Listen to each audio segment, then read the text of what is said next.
tired. So are we live now? We are live, but I don't think we're live where we intended to be.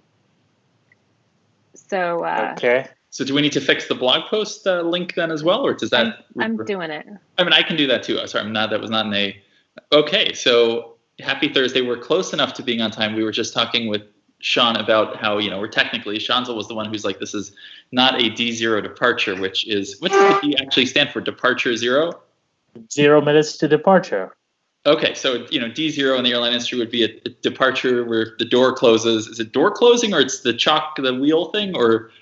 Everything is calculated on the basis, official statistics by IATA standard is taken on the basis of chocks off and wheels off.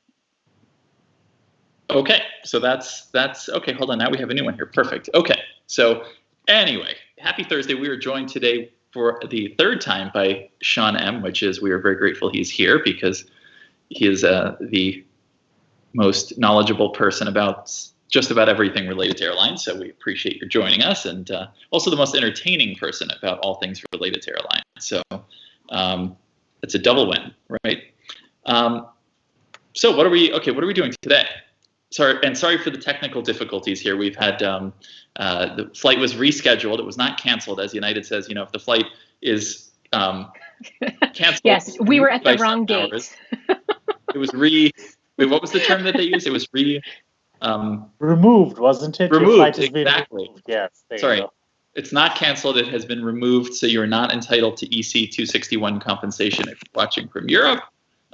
Sorry, but now we're good. So we apologize. Hope everyone's having a good week. There's a plane overhead. Wait, that was allowed. I don't hear many planes anymore. What is that? Let's see here. It's very exciting nowadays when there are plane noises. Hold on, I got to see what that is. Oh, from Louisville, a UPS 767-300. Oh, wait a second. Hold on. And there's about to be, oh my goodness, this is exciting. There's about to be a Virgin Atlantic A350-1000 overhead, which must be cargo because I think they're only resuming flights. Miami's not even scheduled. So there's a Virgin Atlantic A350-1000 that's about to fly overhead. I think this is the first because we've only had A330-300s and 787s. Okay, sorry, this is getting very nerdy, but there's about to be. I think people love that it's nerdy. And we've got to do something to make up for the fact that everyone's cocktails are now empty because we were off doing whatever. Here it comes, an A350-1000 from Virgin Atlantic. How cool is that?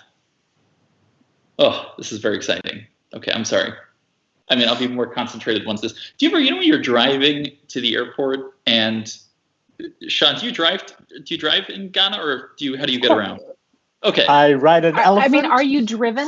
Is maybe the other thing. I think what was intended. It wasn't like, are there vehicles in Ghana? But are you the operator of your vehicle? Or are you the kind of airline executive who has, staff to convey you from your residence to your office? That was the question. There you go. Over here, I convey myself. But at my previous airline in Ghana, our security department required that I be driven. Okay, see, so that was basically my question, because the problem is for me when I'm driving to an airport, it's very hard not to have an accident. I would say I'm usually sometimes, Tiffany's here, so I can't lie, but I was gonna say I'm a decent driver, but near airports, all bets are off because I'm I can't help it. I've never said you're a bad driver. I've said you are technically competent, and it's a damn good thing because you are a navigation disaster, so you have to be able to quickly recover. Yeah, that is all true. I can't deny any of that. So all fair. It's especially bad in Miami and Seattle. Those are literally the two worst airports for not having collisions on approach to the airport in a car. Do you have this, Sean, when you drive, or no? Or you're just... I don't have it in Ghana that much because I get rather sick of it because my office actually overlooks both terminals, the approach, the control tower, and I've got one of the best views in town. So, I know what planes are on ground at any given time, where our planes are, and so forth. When I lived in the UAE, though, Every time I would be driving back from Dubai to Ras Al Khaimah and I'd be stuck in traffic on the 611, I would actually have my phone, rather than set to GPS, I'd have flight radar on it. And as I saw lights go overhead, I'd be like, oh, that's that guy. Oh, that's that guy. Oh, that's that guy. So it at least made being stuck in traffic a bit more interesting. I'm not the world's biggest UAE fan, but watching Emirates planes take off and land and seeing the fact that they literally go to every corner of the globe from there, there's nothing like being near DXB and seeing, wow, Auckland, London, New York, anywhere. To be fair, most of my traffic jams were by Sharjah airport, so it was Air Arabia, such as that is coming from Qassim, that is coming from Hail, that is coming from Jeddah, and so forth. So less exciting, but same concept. And I mean, wait, where does Air Peace fly? No, they fly to Sharjah. Yes, they fly to Dubai. Parentheses Sharjah. Yes, they do exactly. They do that, which seems really complicated because, like, when I lived in the UAE in Sharjah, like a woman couldn't actually even take a taxi by herself because you couldn't be in a vehicle with a man outside of your family. And I'm sure it's like most things in the UAE where like nothing's enforced. Rubbish. Until it needs to be enforced. Rubbish. Yeah. There is no regulation anywhere in the UAE that requires a woman. Come on, Tiffany, you know this. No, it was a thing at the time. It was specifically with Sharjah with some taxi. Like there are rumors about Sharjah. There are rumors about Sharjah with everybody out there, especially in the expat community, that, oh my God, in Sharjah, a woman's got to do this. And oh my God, in Sharjah, if your blood alcohol content is 0.02 and you stroke a camel, you could be thrown in jail or whipped. I mean, I still did whatever I wanted, but I can see how people would be concerned. The only thing you've got to be careful of in Sharjah is not to be caught with booze. That part is actually reality. Yeah. But I was the booze mule from Barracuda to Dubai every Monday morning, and I was never caught once. And as long as you don't get caught, nobody knows. So I will also say, if you're wanting to go shopping for rugs and tapestries and things like that, it is much better to do that in Sharjah. Like, that's the best place. If anyone's watching and is really looking, if you have to be in the UAE and you're specifically wanting to go and look at that and want, some heirloom type things where the people will actually tell you the history of whatever, rather than just like when you walk through the tourist souks in Dubai, which are like the worst thing. Anyway, do you want to tell us about not being on UA 93? Because you were talking about that in the comments the other day and people were like, what? Eesh. Okay. You don't have to. Talk about an uplifting story to start this. No. I've got, all right. It's a good enough place to start. I'm sure to lead into other things. It sounds less, it sounds exciting when you just throw that one line out there. The story's not as exciting as that was. But there's a little flyer talk little angle in this because September 10th, 2001, there was a mini flyer talk dinner in New York. And I was there, and my dad was there in business. So I was visiting him and so forth. And so I was supposed to be, the next day I was flying to San Francisco, and I was supposed to be doing Delta. I remember I was a Delta medallion at the time. So there was a it wasn't qualifying miles, or I can't remember what they called them back then, but basically a double bonus qualifying points thing. So I booked it. Newark, Orlando on Delta Express 737-200. Then Orlando, Atlanta on the 777, which was brand new at the time. And then Atlanta, San Francisco, I think was on a 76 or a 75. Can't remember off. But anyway, on the previous day, which was the Monday, I think it was. Yeah, it was a Monday. Because I flew up on the Sunday, so it was September 10th was a Monday. Yeah, September 11th, 2001 was a Tuesday. That I remember. So on the Monday, I got a voicemail from Delta on my pager. God, I'm really dating myself now. And my pager voicemail had a message from Delta basically saying that, please could you get in touch with us? There's an irregularity with your flight. So I called them back. And basically, they had downgraded the 777 to a Delta shuttle 737-800 back then. I'm really dating myself. So obviously it was now badly oversold, and they were like, as a valued medallion member, such and such, we've taken the liberty of booking you on the United Airlines nonstop flight 93 from Newark to San Francisco tomorrow instead, such and such and such. And I was like, let me think about it. So at the Fly Talk dinner, actually, we were chatting over there. It was Howie. I'm sure you know Howie, I'm sure. And Howie was the one who's like, no, you've got to go after your double miles and everything. So I'm like, you know what, you're absolutely right. So at the dinner, called out my phone, called out. I'm like, no, that's fine. I'll stick with this. If it's oversold, I'll take the bump, whatever else. They're like, no problem, sir. So they canceled me out, and they kept me on my Delta itinerary. And as Howie loves to say, since then, he saved my life, or so to speak. So, yeah, next morning, took the train off to Newark, arrived at the airport. As I was coming into it, I saw 591 UA taxiing out. I actually even noticed the registration on it, and I'm like, oh, that must be U93, off to San Francisco. And then off we went. We boarded the flight. As we were taxiing out, it was some smoke kind of thing. I was looking, I think I was in the exit row. So I was looking out the window, and there was a bit of smoke. You couldn't quite see clearly on the, to the World Trade Center from Newark from the angle we were at. So I didn't really think twice about it. Then we saw a plane flying a bit low, and then it disappeared from view behind some side strikers. And then it was just sort of, the rather iconic view of just a big ball of fire and smoke. And that was when the captain was like, ladies and gentlemen, your captain speaking. I'm sure you folks just saw what I saw. If you ask me, I don't think we're going anywhere for a while.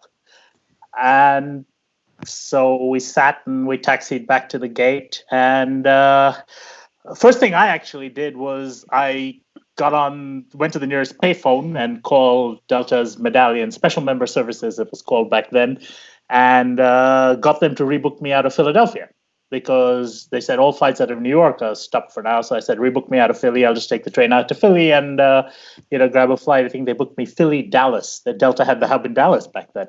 So Philly, Dallas, San Francisco. Pagers, Delta hubs in Dallas, 737-800 shuttles. Like, this is...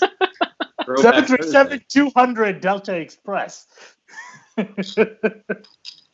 Yeah. So, and literally while I was on the phone over there, there's a bunch of marshals and, Port Authority police coming through, like everybody out of the terminal.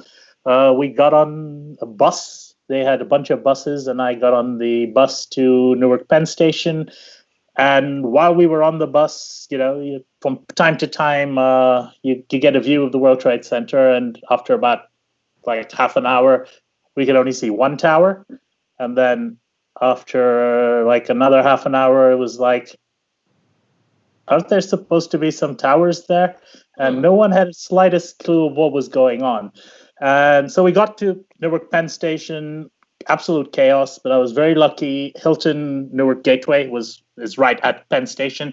And again, a little Hilton status, which is why I'm a Hilton loyalist, actually. That day reminds me why I'm a Hilton loyalist. It was like, do you have a room available? They're like, we're sold out, but, you're a gold VIP at the time. And back then, gold actually meant something. It was before they started handing it out like candy for credit cards. It still means croissants, Yeah. Back then you got gold because you actually you actually had to either stay a lot or find a not very easy to find promo code on the internet. Not that I'm saying which one I did, but Did you do 4 stays in 90 days or something? I did 4 stays in 90 days, and I did my 4 stays actually on Priceline rates, because they used to give points back then, using the $20 off coupons. Very valuable customer. No, but I actually, in subsequent years, Hilton has made, through my crew contracts and everything, through the loyalty they gained from back then, well over a couple $1 million in business, which I've directed to them. So sometimes you got to pay it forward. And, crew contracts at Hilton Gatwick was about 15 rooms a night for better part of 6 years. And they got that purely because there was a person in Hilton Corporate who I knew from back then. I'm like, do you have a deal from here? They put me in touch, and it all, got to be. That was before I got banned from Hilton the first time, but that's another story again. So many stories. And so I guess you didn't end up flying that day. I did not end up flying that day. No, I flew out of there on the 15th night, I think it was. Hang on, I'm just checking now. And where did you end up going? Still, same trip? To Atlanta. I went back to Atlanta, obviously. And it was interesting. I think that was the first time it struck me, because before that, I don't think anyone quite expected what the backlash would be against persons of certain ethnicities. But flying while brown struck me the first day over there. I had multiple poor issues with security personnel that day, and that subsequently escalated to the point when in April 2002, I spent a few days with a U.S. government agency for them to eventually realize that I was not the missing hijacker from UA-93. See, this is the problem with having Sean, is that he can tell the story of how he was almost on United 93, and somehow that turns into a story that is... of course, you've got to start looking. I understand the chasing that down. It's like, oh, well, who was supposed to be on that flight? Who wasn't? And might they know anything? And wait, this person moved on to this flight very last minute. And I'm sure that looking at their records, it looks like it was a full fare ticket because it was endorsed over from another airline. And these people, So can you share? And he was a brown person, and he was studying aerospace engineering, and so forth.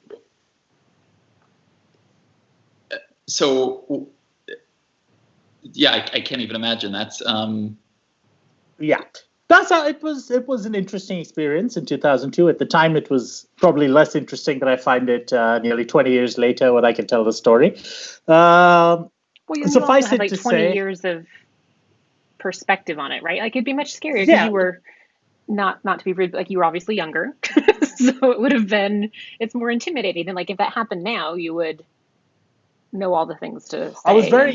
I was very lucky that where the U.S. government agency caught up with me was a country that had a better rule of law than many other places where some of their rendition programs took place. Because otherwise, I could very easily, when I see some of the stories of people who wound up in Guantanamo, they'd done a lot.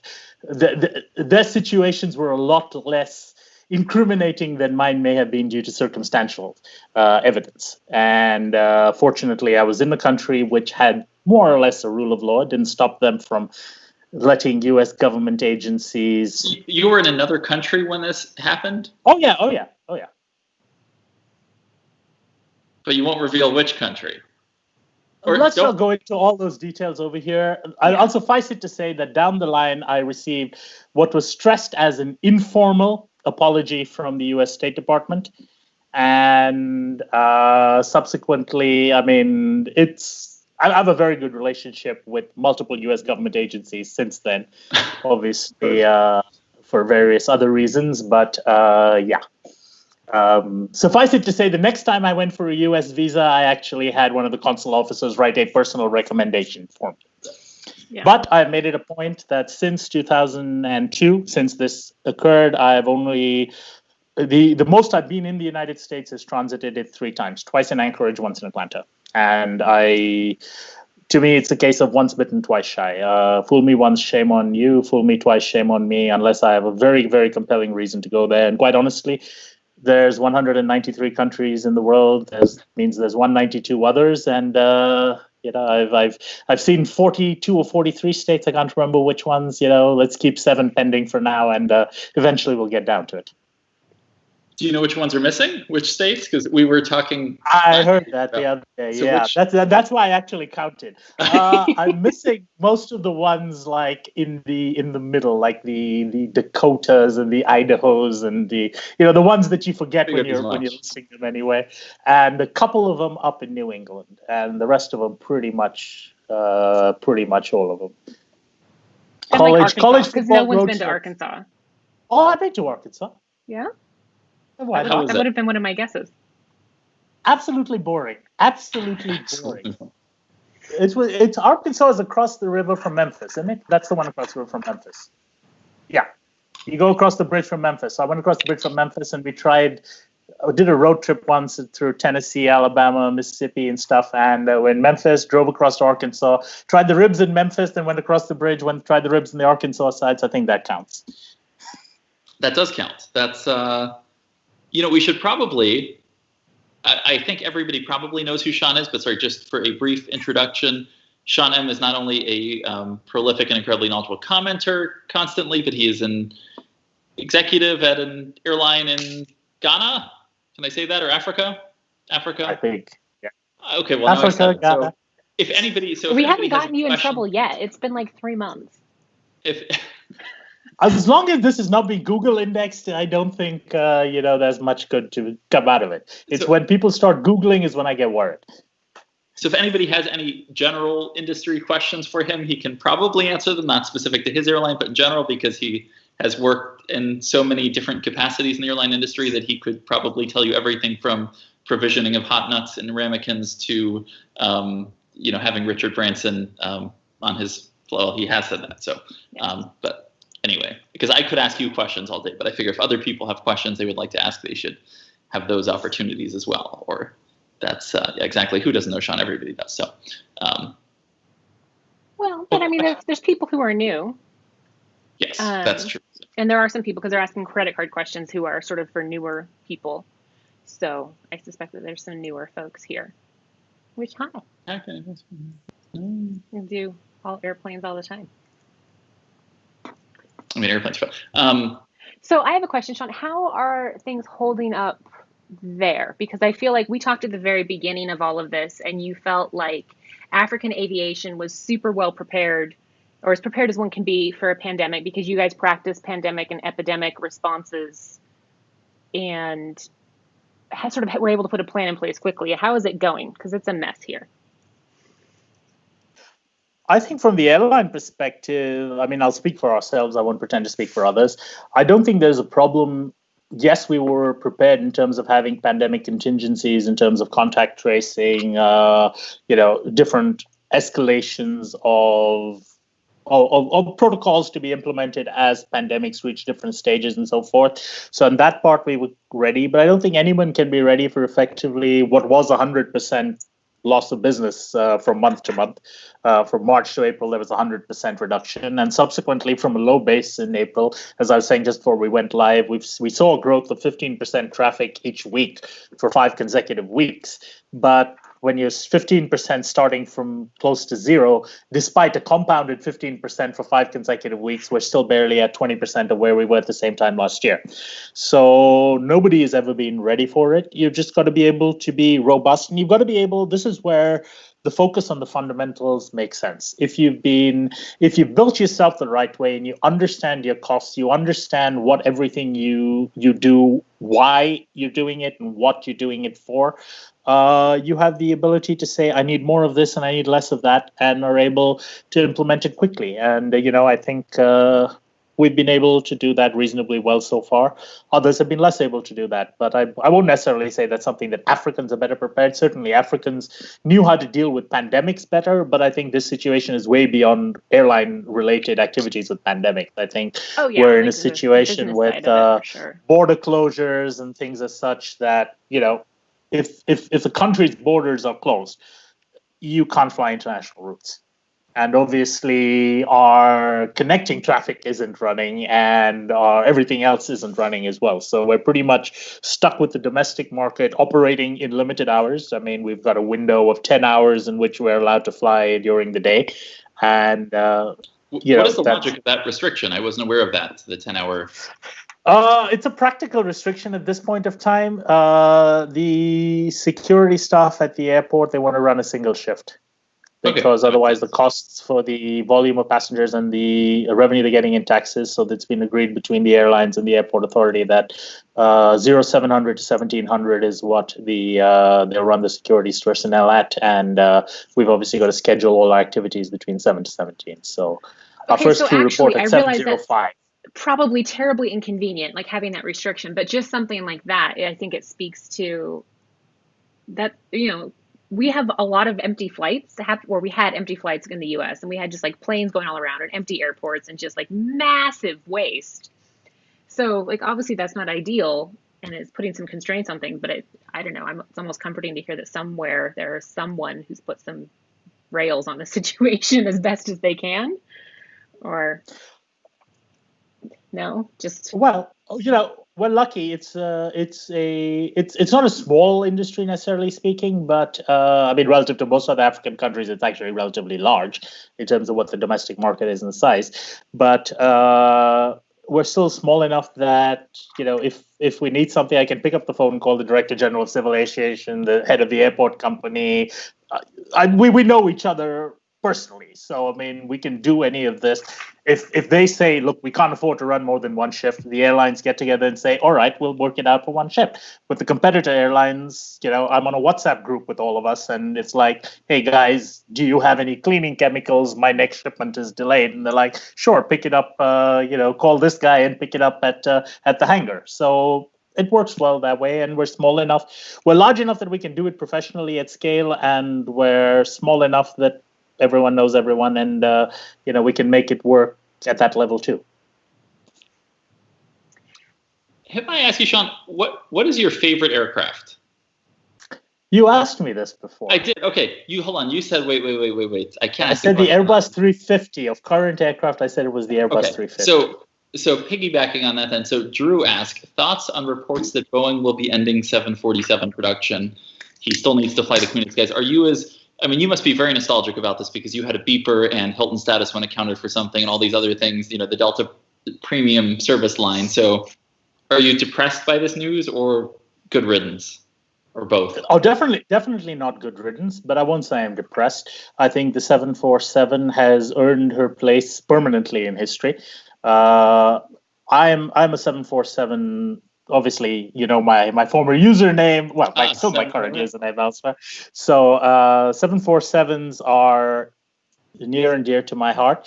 I picked up my love for 747s actually from my mother because she's a bigger plane geek than me. So Your mom join us sometime? No, she will not join yet. So she used to love her. She used to be flight attendant and then flight attendant trainer with Air India in the 60s and 70s until I arrived. And so as she always she delivered Air India's first 747, and she always claimed that she had that she had three children, VTEBD, VTEBE, and Sean wasn't always her favorite.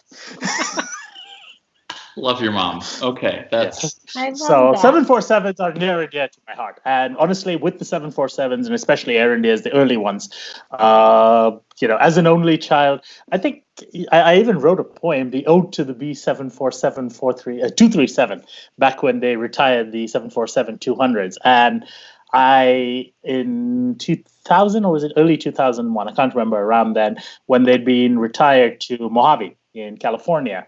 I was planning to go there, so I was in India over Christmas, and I took a care package for the aircraft, and this was from the engineering department and the crew and everyone in India who had worked with the aircraft over the years. They put together a little bit of nostalgia and memorabilia for the guys at Mojave to hand over to them, like from those of us who took care of for all these years, to those of you there. And we went out there and we visited. We actually went under the tarmac. They took us out to visit these little hulks sitting out there, and we gave them the little presents and things. So, yeah, it's obviously good that technology is evolving where smaller planes can operate long flights efficiently at a good per passenger cost. But it's so weird to think that, let's say if the A380 is gone after 2035, that people of the next generation will think that the biggest plane ever was a 777 or something. It's just so weird because the way everything else evolves, everything is getting bigger and bigger in the world. Population's growing. We see bigger buildings, bigger cars, bigger everything. But airplanes are, at least on the big side, getting smaller. So makes me sad. I think, students have, if you actually ask the audience right now, I think you mentioned somebody said they haven't flown in a 747 yet. And I think that sums it all up, that the 747s have already become aircraft of the past. This 777 effectively was the successor as a long-haul aircraft when it came in. I won't say it was as much of a game changer. I wouldn't even say the 747 was as much of a game changer as the 707 was. The 747 basically was a 707 on steroids. It really bulked up. But in terms of being able to become a mass market long haul jet aircraft, the 707 was really what changed the world. The 747 did it better, did it bigger, did it longer, but more attractively. I think we can all agree. Well, absolutely. The 747 had a romanticism to it because of what people did with it. The 707 was noisy, was smelly, was narrow. The 747 just had space where you could put a grand piano and a lounge and carve a all prime sorts rib of and like Emirates' showers and everything else of today. It was the same romanticism, which you have a residence. Oh my God, a 3-suite room and a shower and everything on board. That was what in the late 60s and early 70s was what the 747 represented. And I'm sure in this generation, as in the generation of the readers there, we'll have something similar, whether it is hypersonic travel or whether it is whatever it is, maybe just simply an aircraft with no middle seats that scrubs the air of coronavirus. And, that would be the game changer for this era. I don't know. But whatever the case, there's always going to be a technological leap. I genuinely think that the 787, I think composite materials, I won't even say the 787 has achieved it completely, nor has the A350, but I think the lighter composite materials will be a game changer in terms of producing cheaper new build aircraft, but with shorter shelf lives, which means that the entire aircraft cycle, and I was on a webinar today with the leasing company where they were talking about, well, of course, they were saying that how leasing is going to make more sense in the new world, and I was like, oh, really? Shocking. But one of the key things, a leasing company would say that. But so I think it's you will see changes, and the airline industry has, from where it was 100 years ago, which was basically nowhere, to where it is today, which is such a key port of global commerce, of global lifestyle, of every aspect of people's lives, whether directly or indirectly. I think the airline industry has changed and evolved probably faster than any other industry that existed 100 years ago and that still exists today. And I think that's a credit to the airline industry and those people who work in it, that they are able to evolve. And, people say, oh, airlines are stuck in the past. That's nonsense. You think back 10 years, just the fact that we're discussing about calling special member services after they left me a message on my paver versus today I pull up the app and rebook myself on it just shows the evolution that has come there. The 73, just 20 years ago almost, that the same aircraft that we were discussing don't even exist anymore. I mean, even Delta's brand new 777 is going to be gone soon. So it changes, and life changes, and things move on. I just feel bad for the next generation, because how are you supposed to go without showers on planes? So come at some point in the 2030s, or actually, if the A380 is retired, then will we ever see showers on planes again, on commercial aircraft? Or is this the end? Was this a gimmick that just happened because we were going bigger? Because with smaller planes, they're not going to use. I think Concorde was probably 40 years ahead of its time. When there is the technology to be able to do hypersonic travel more efficiently, I think that'll be where the future lies. People fly to save time.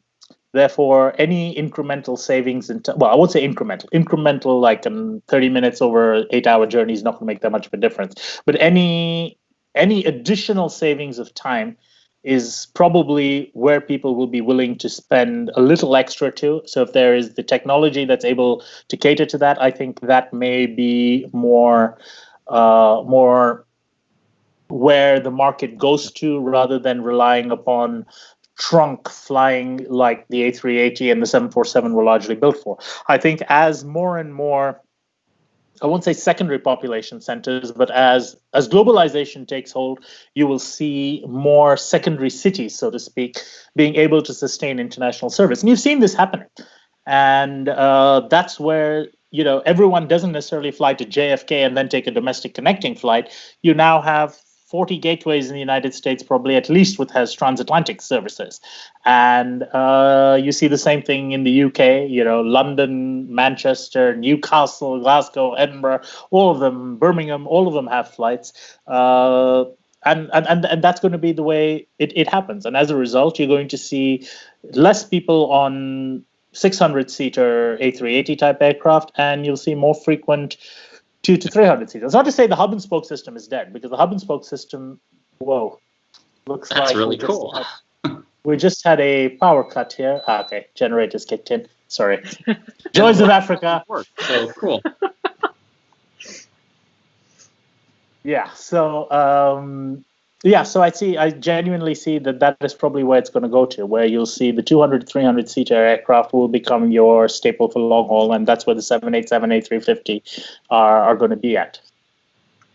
So talking a little bit about this next generation of people and just sort of shifts in flying, for the past couple of years, there's been a lot of conversation about like a global pilot shortage and just sort of those issues and things like that, especially at least in the US, there's been conversations about pilot shortage. So we have a question from somebody who is in your country and is a student pilot. Given the circumstances and the situation, do you is now still a good time for people to be going to pilot school, or how do you feel about that? Are we going to have? I think that the shortage is not something that, certainly in the short term, as in if you're looking at getting a job in the next 6 months to a year, I wouldn't be holding your breath. However, if it's something that you're going into training right now, you're probably going to come out right at the perfect time, because you're going to see a lot of people right now, and we're seeing it already. I mean, we're talking to some of our pilots who are 60 plus, and a big question for them is it worth my while, to continue renewing my license, doing the medicals, this and that, or do I just simply say that, look, this is it, it's time to pack up for the younger generation? I think you're going to find a sizable amount of pilots taking early retirement and exiting right now as airlines look to rationalize their pilot numbers for the short term, which means when the numbers bounce back, you're going to have that 5 years chopped off the top. And you're effectively going to have a shortage of those 5 years worth of pilots at the bottom end of it. So from our perspective, we've actually doubled down on training and investment on training as much as we can. Obviously, with simulators and everything closed, that's a bit of a restriction. But as much as we could, we've taken the opportunity to accelerate training. So we've actually upgraded some first officers to captain and so forth. So even though we have an excess glut of captains and senior cabin crew right now, we've actually planned for the future. So when we're at a point that things return to as normal as we can, we've got the slack now to start picking up the youngsters at the bottom end of it. So definitely, I would, if that is what you wanted to pursue and you're good enough to pursue it, don't let this be the reason you stop. Let this be the reason why you should always have plan B, whether it's a short-term plan B or a long-term plan B. You should always have the plan B. And especially if you're in the aviation business, don't ever expect that, that you're getting into it as a career. You're getting into it as a series of jobs. That's good advice for kids that age in general, actually. Like, plan on having a series of jobs. That's a great answer. That's what other questions do people have, or what? I mean, I have questions for Sean, but I could ask questions of him all day, so that's not. Go ahead. Oh, meetup YYT. Wait, YYT is St. John's, right? Yes. Because Sean, do you ever travel to Canada? We're having an AvGeek meetup at YYT July 31st to August 2nd. See Flyer Talk for details. YYT, because they had the really cool flight, or they did till before the pandemic, the St. John's to London, which was at one point one of the shortest transatlantic flights, but in the meantime there are. Now you see, you were talking about the Air Canada transatlantic flight on the A319, aren't you? Yes, of course. Okay. Now, before Air Canada brought in the 319, Air Canada used to run that in a 767 Halifax, St. John's, London.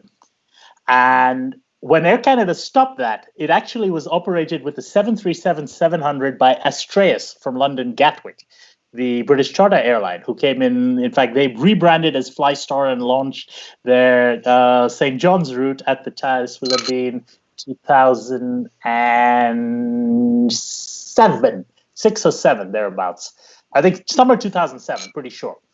because it was before I started leasing a plane from them and after I got to know Peter Cox. So yeah, that would have been in that place. So I actually did London to St. John's on the Astrea 737-700. And I did it like, I think I went out on a Friday or Thursday and came back on a Monday or Tuesday. And my parents actually flew in there. So we met up in St. John's and did a bit of Newfoundland tourism. Not much to see there.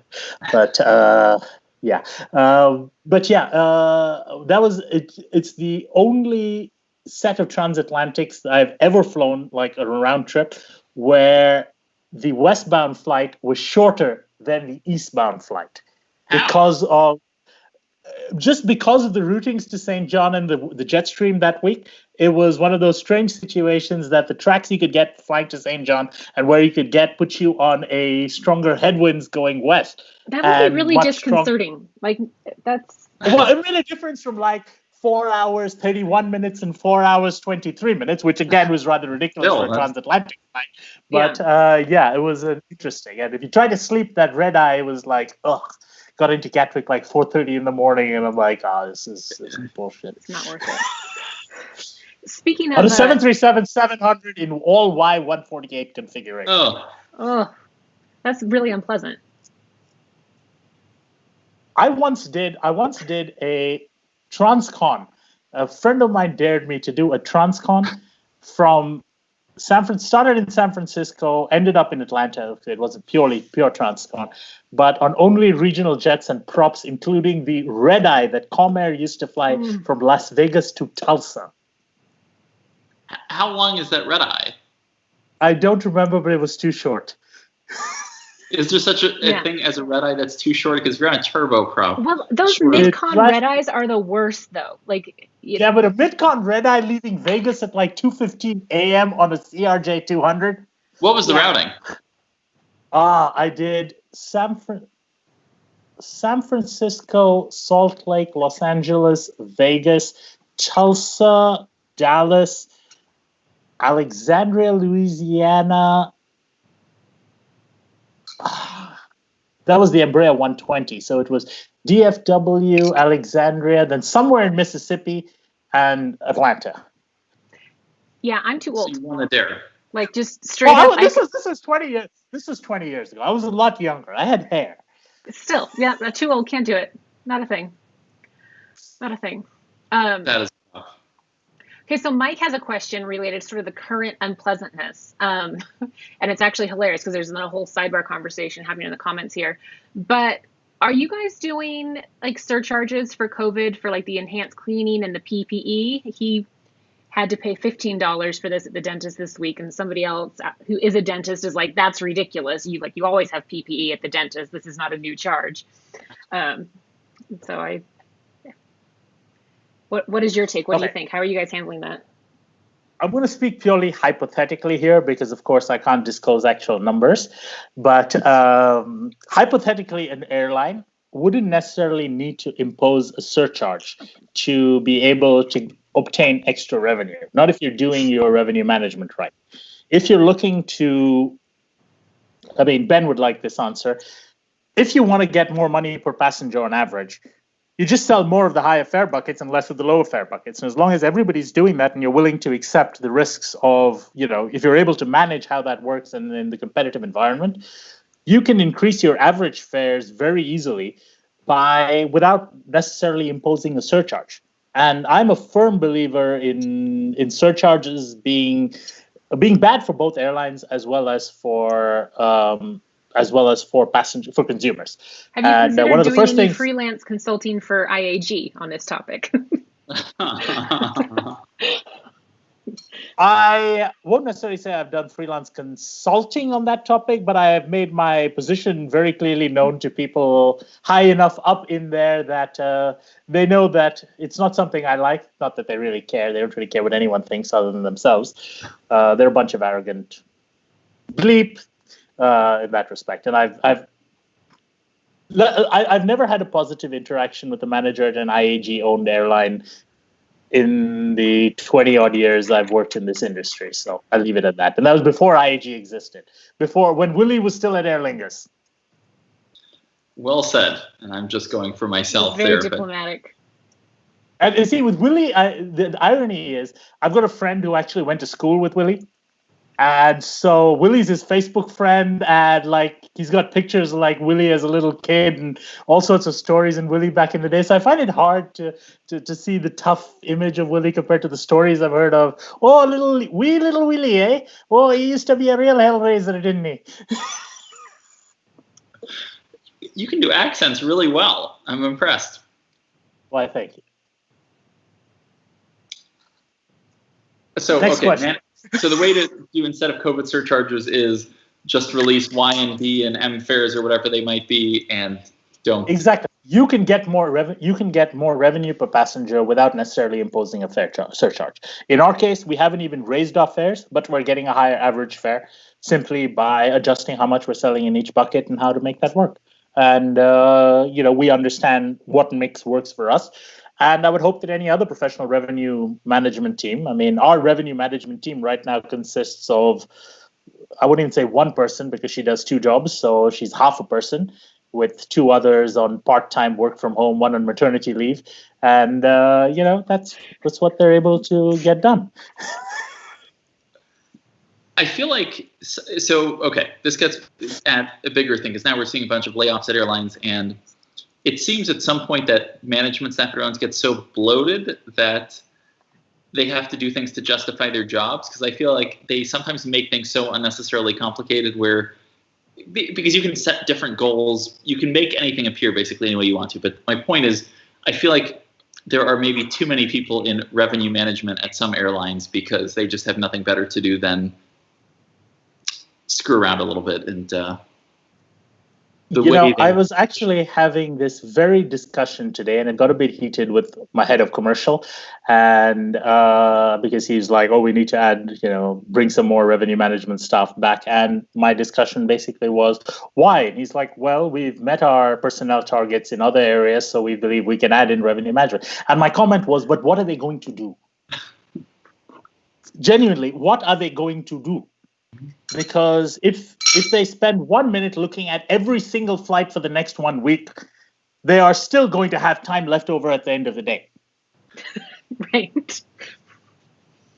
So, we're not running a big network. We're not running with interline fare buckets where you need to look at what SPA is being out here. You don't have to worry about the marriage segment logic. You don't have to do that. For the most part, you're looking at how many Yankee, how many Bravo, how many X-ray. And everyone gets premium economy at the end of the day, regardless. There you go.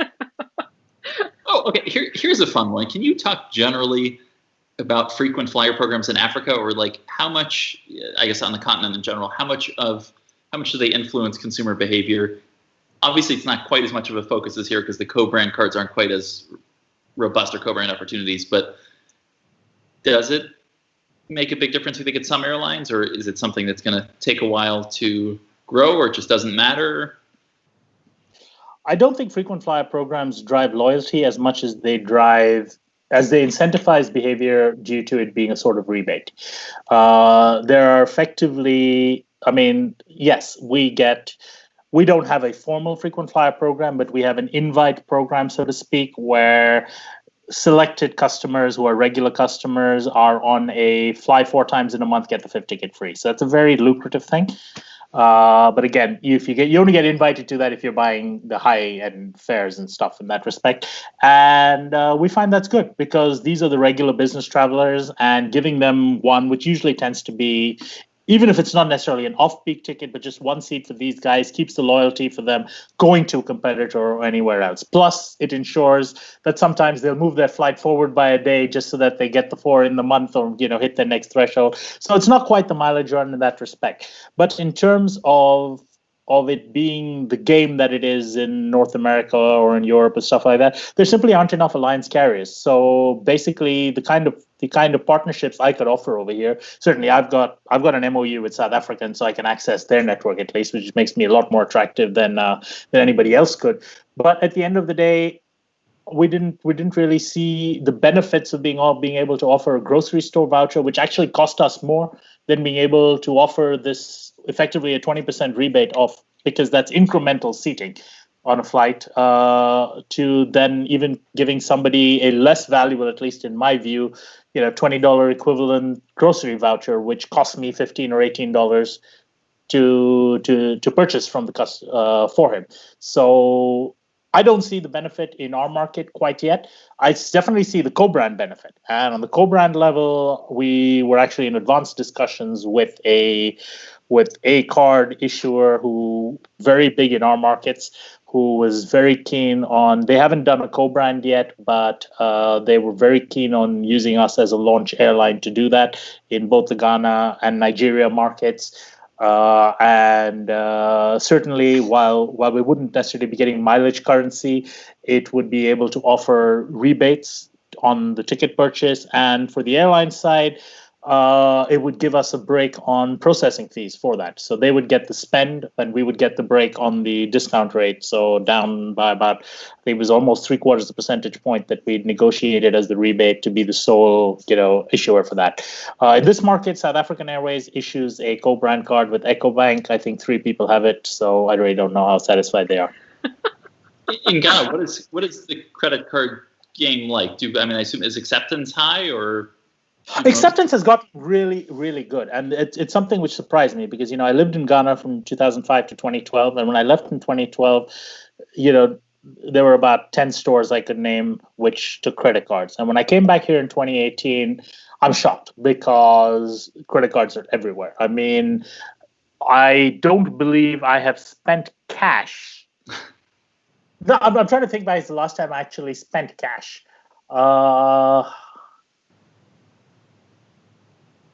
Been a while. Well, exactly. It's been a while. In fact, yesterday because of 2 days ago, 30th of June, when you mentioned that the grocery Chase tripled grocery points were there, so I went and stocked up on groceries for the next couple of weeks on the 30th of June to make sure I got my 5x points in. But that says it all. I could go to the grocery store and it's properly coded as 5x groceries, and I get my Chase bonuses. So yeah. That's how. Are there rewards then for credit cards actually issued in Ghana? Are there rewards? And if so, do they partner? No? There are no. Yeah, the concept of a credit card in most of Africa is not the same as it is elsewhere. Yeah. Debit cards exist, and a credit card effectively is a secured credit card. It's not necessarily secured in terms of the fixed credit limit, but if you maintain $10,000 of deposit at the bank, you will have a $10,000 credit limit. So they're not necessarily directly linked, but if you maintain this over there, you will be invited to have a credit card with this limit. It's simply not worth it. They rip you off on foreign transaction fees, and back in the mid-2000s, when I had a Ghanaian debit card and I tried using it, I had one really bad experience when I used it in Iceland, and they had never processed a transaction between Ghana cedis and Icelandic kronur at the time, and they messed up the exchange rate completely. So I think wound up paying something like nearly $200 for a taxi ride, and we spent 8 months trying to figure out what they had done wrong before I finally got my credit back. And it just, it's good to be a pioneer, but you reach a point where, okay, enough's enough. Go ahead, Tiffany. No, I was going to say that sort of makes sense because it sounds like, what we hear is that there's a lot that's happening in Africa specifically around mobile banking, and Square is trying to really build up that market and spend more time doing that. And, it seems like it would all go together. But mobile money there's not really a lot of market there. Yeah, mobile money is everything. I'll give you an example of our online payments mix. We have more passengers who book via mobile money than who book using Visa cards. And this is despite the fact that virtually every Ghanaian who travels has a Visa card in their pocket, at least a minimum, a Visa debit card. Oh, hello, Freya. Sorry. No, hi. She reminds me a lot of my Bella. That's why it's but anyway,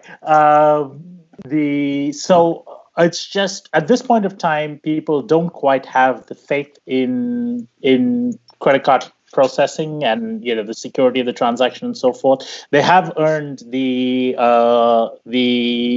trust of mobile money because they use it for really, for if you're used to paying 20 cents, 30 cents, 40 cents all using mobile money, you've earned the trust that, these transactions go fine. You're willing to pay, the $50, $100 for an air ticket and whatever to do that. So we find more people use mobile money. And as an airline, we find it's actually cheaper to process because fraud on mobile money is virtually zero. While fraud on cards, during the shutdown period of the pandemic, the fraud on cards was, really high. I'm not permitted to disclose the numbers, but we're talking very high. But I'll give you previous numbers in the past. There were periods where 95 to 97% of attempted transactions were fraudulent. So that means 3 to 5 out of 100 transactions are actually genuine, and the rest is fraudulent transactions being attempted. Fraudulent as in someone else's card is being used, or as in? Card declined due security. The bank won't always know even themselves because obviously there's a bank network, it goes through network levels and acquiring banks and issuing banks and everything. But at some point, there is a flag in the transaction for security reasons, at times on up to 95 to 97% of the transactions. And during the early parts of the pandemic, we were seeing transactions in that volume. I'll give you an actual number, one number that I can disclose. During the month of April alone, we had over 33,000 security rejected credit card transactions. Holy cow. Okay, but is the thought generally? And that is with zero scheduled flight operations, we had that many. So not specific to your airline, but in general, is the assumption that people are trying to purchase, obviously sometimes the credit card company I get it as well sometimes where they decline your card or whatever for some reason, but is it usually that they're trying to use someone else's credit card to buy a flight for themselves, or what is the play usually? I think the play usually is they are using it as testing for stolen credit cards, because a lot of this tends to be bots and things like that who try to push through, which is why the annoying captchas and two-factor authentications and everything. And a bug of ours, because we've got mandatory 2FA in place, which means on our website, you can never use a Chase card because Chase flatly refuses to support 2FA. So if someone needs to book a Chase card, if you read our TripAdvisor reviews, a vast majority of complaints are actually about people saying, I tried to use my US credit card I use everywhere and I can't use it here. And the answer is go talk to Chase and tell them, please fix verified by Visa or MasterCard Secure with your credit cards because it annoys me as well. You come to our... It is. I can't purchase the ticket on my own website. I know you're a Chase Sapphire Preferred or Reserve customer, right? But I have cut a deal with the acquiring bank that our point of sale terminal will now accept it, even though it is not chip and PIN. But we do need to get a copy of a person's photo ID of the person conducting the transaction. So it must match at that point, and we must retain that together with the signed charge slip to avoid chargeback. That is the condition we've got to waive the chip and PIN requirement to allow us to accept, at least at POS terminals and that thing. And this is these are problems you're going to have in Africa because this is, for better or worse, West Africa in particular is the hub of the internet fraud industry. It just seems so weird that if you were going to try to use a stolen credit card or something, I wouldn't think of testing it by buying an airline ticket. I would think of testing it by buying something for $1. But But where in this part of the world do you have e-commerce sites with $1 transactions? Fair. Yeah. I sign up for. Well, and it makes sense, especially when when you have such broad mobile acceptance, and that's what mostly people are using. How many e-commerce retailers in general are really doing credit cards versus just skipping ahead and doing the mobile payment? The biggest e-commerce retailer here is Jumia, and Jumia, they claim they accept cards. It's a crapshoot. Sometimes it works, sometimes it doesn't. I found that my Barclays card works better than my Chase cards do. I find that my Canadian cards work better than my American cards do. But usually I just get, I'm really not in the mood to start typing through all of this when I want to get my pizza delivered. So I just pay by mobile money. Like Danielle said, Amazon $1 balance reload. That's what I do. But obviously in Ghana, Amazon. Very good. Yeah, you can't do that. And believe me, when some of these places, when I've tried genuine low-value transactions, the kind of verification paperwork they want to see from me is ridiculous. So if I walk away from it, believe me, others will walk away just as easily. So anyway, it's the reality of it. We know where it is. We get very minimal amount of actual fraud gets processed, and the cost of that, unfortunately, is false positives on security flags. But we know what the false positives are. So at least when someone contacts customer service saying, I'm constantly having this problem, we have the option of telling them, right, we can hold your ticket until 2 hours before the flight, show up early at the airport and pay on day of departure. So we will do that manually for people who are having problems with online payment. That's more generous than the hold policy. It is, and it's an exception. It's not something you can do yourself. You need to contact the call center and make it there. But the problem we have then is, it doesn't always work perfectly because people are coming from abroad. Or what if it doesn't happen? Do I really want to land in Nigeria and have to go to find the ticket office and pay by card, kind of thing? So people can be skeptical, which is why I'm glad we've had a few TripAdvisor reviews where the system has worked that way. And I've always encouraged people, look, you grumbled. Now, can you actually put the positives so that people who come thereafter can... right. They were like, oh, it actually did work. Amazing. Exactly. No, you'd be surprised. The amount of people who actually, because I put my email address in the TripAdvisor responses, and I probably, less right now, but in the past, maybe once a week, I just get a random email from someone, hi, just wanted to see, are you real, kind of thing, is your airline for real? And I yes. And they become really good brand ambassadors for you. So, hey. I love that. Oh, yeah. Well, we have already gone over a bit. This has been very fun. Thank you, as always, Sean, for joining us, because when you're not joining us this is not actually in the flesh, in video, you're delighting us in the comments. So thank you very, very much. It's late, as we can see right above your head. I don't know if that's just to tease us and point out that it's 11:35, but we appreciate that. So thank you very, very much for joining us, and thanks to everybody who tuned in this evening. And we will, I guess, see you next week, unless there's anything else I'm missing. No, that's great. Thank you, everybody. Sorry for the rough start. Thank you, everyone.